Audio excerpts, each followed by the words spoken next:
Hey, என்னோட friends and subscribers எல்லாரும் நல்லா இருக்கீங்கன்னு நினைக்கிறேன்.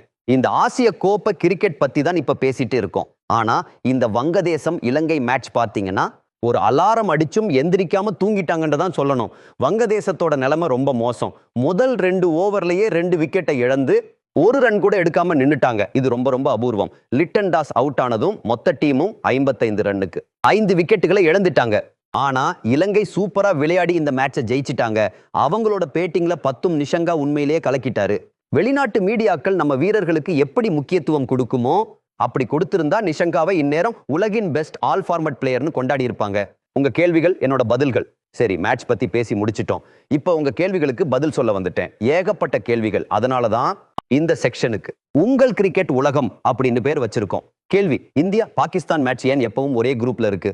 பதில்: இதுக்கு ஒரே ஒரு காரணம், பணம் தான். கிரிக்கெட் ஒளிபரப்பு உரிமைகளை வாங்கும் போது டிவி சேனல்கள் இந்தியா பாகிஸ்தான் மேட்சுக்கு தான் அதிக பணம் கொடுப்பாங்க. அதனால போட்டி அமைப்பாளர்கள் இந்த மேட்ச் நடக்கிற மாதிரி குரூப்ஸை உருவாக்குறாங்க. இதுதான் உண்மை.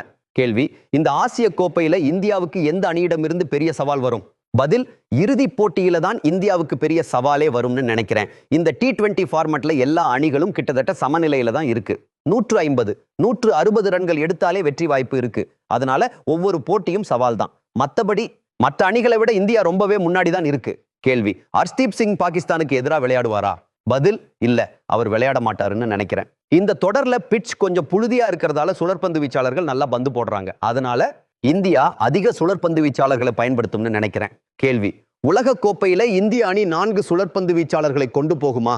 பதில்: அது ஒரு நல்ல ஐடியாவா இருக்காது. ஏன்னா உலக கோப்பை நடக்கும்போது பனி, அதாவது டியூ விழறதுக்கு நிறைய வாய்ப்பு இருக்கு.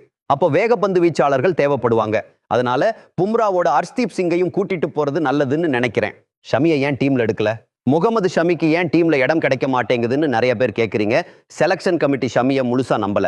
அவர் நல்லா விளையாடினாலும் அவருடைய ரிதம் மேல அவங்களுக்கு சந்தேகம் இருக்கு. ஷமி தன்னோட ரிதமை நிரூபிச்சு செலக்ஷன் கமிட்டிக்கு நம்பிக்கை கொடுத்தா கண்டிப்பா அவருக்கு ஒரு இடம் கிடைக்கும்னு நம்பலாம். பும்ரா எல்லா மேட்சையும் விளையாட மாட்டாரு. அதனால ஷமிக்கு வாய்ப்பு இருக்கு. இந்த வீடியோ உங்களுக்கு பிடிச்சிருந்தா லைக் பண்ணுங்க, சப்ஸ்கிரைப் பண்ணுங்க, கமெண்ட் பண்ணுங்க, பெல் பட்டனையும் அழுத்திட்டு போங்க. இன்னும் நிறைய விஷயங்களோட அடுத்த வீடியோல பார்க்கலாம்.